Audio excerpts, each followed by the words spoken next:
Are you an all or nothing exerciser? Do you have to go all the way? You have to exercise and hit everything on your list in order to make it worth your time?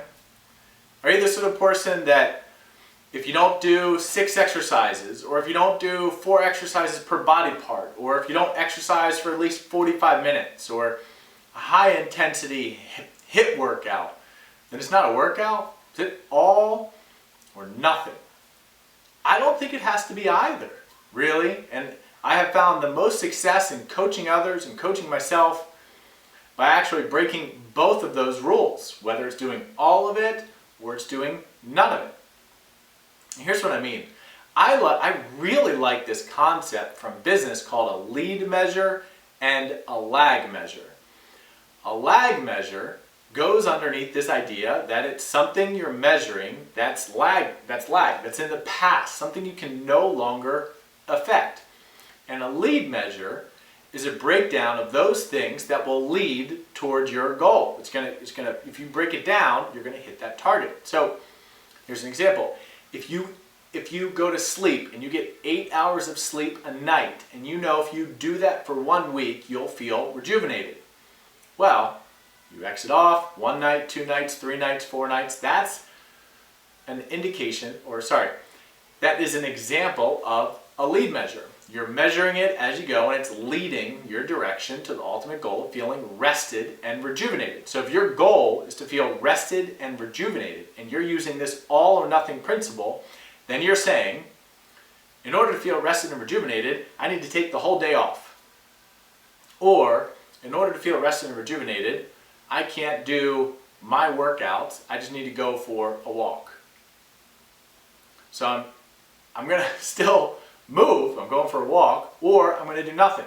I'm going to do 0 exercise, nothing, no walk, nothing at all. When an actual lead measure of feeling rested and rejuvenated for you might be 4 days in a row of listening to some calming music for 15 minutes before you go to bed. And that will do more to rejuvenate your energy than saying for 1 whole day on Saturday, you're going to spend the whole day doing nothing. Which one is going to recharge your battery more?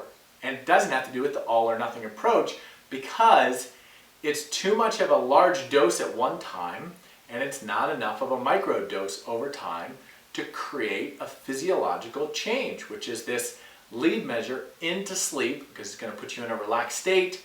You're more likely to hit a relaxed brainwave state during your sleep, and therefore you are more likely to wake up rested and rejuvenated.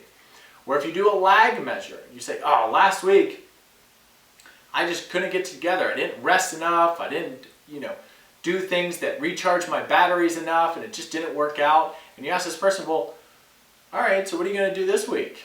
They don't have a clue. They don't know how to move the needle towards feeling rested and rejuvenated. So this idea of a lead measure would be to create the measurable units, like 15 minutes would be 1 unit before you go to bed, listening to music, and that would allow you to enter into a deeper sleep. So if you keep track of this lead measure, this activity that you do before sleep, and you do some repetitions, and you say, for 1 month, 20 of those 30 days, I did my lead measure that leads me into feeling more rested before I go to bed. That is better than thinking and focusing on last week when you didn't sleep well. Well, did you do your lead measures? Did you do the things that you know lead up to you reaching and having good sleep? So rather than this all or nothing approach, I'm advocating for taking a movement, a meditation, or a nutrition goal, breaking it down into smaller units that lead you to that goal. I want to lose 5 pounds. What's a lead measure of that? Each day, the one thing I don't do is eat chocolate. Or each day, the one thing I do is eat 1 piece of chocolate. Or the one thing I do is I park further away in order to walk 15 more minutes, or 5 more minutes, or 15 more steps to the office. So whatever your goal is, you break it down into the measures that inevitably reach you toward, help you achieve your goal. So if you want to think what a lead measure is, what are the activities that you can do that inevitably reach towards your goal, that will help you achieve your goal? And can those be repeatable? If they can, then those are probably good lead measures. A lag measure, we don't want to focus on the past. We want to focus on the things we can do now that lead us towards our goal. So when you're thinking about a goal, break it down to the activities that will make reaching your goal inevitable. Get rid of this all or nothing thought. Start thinking about how do you create a process that makes achieving your goals repeatable. If you like this, check out DominicSessa.com, sign up for my newsletter. If you're not on there, I don't know why, you should be. Check out my YouTube for a ton of really great videos I've already made, and plug into my Instagram if you want to check out what's happening on a daily basis. We'll talk again soon.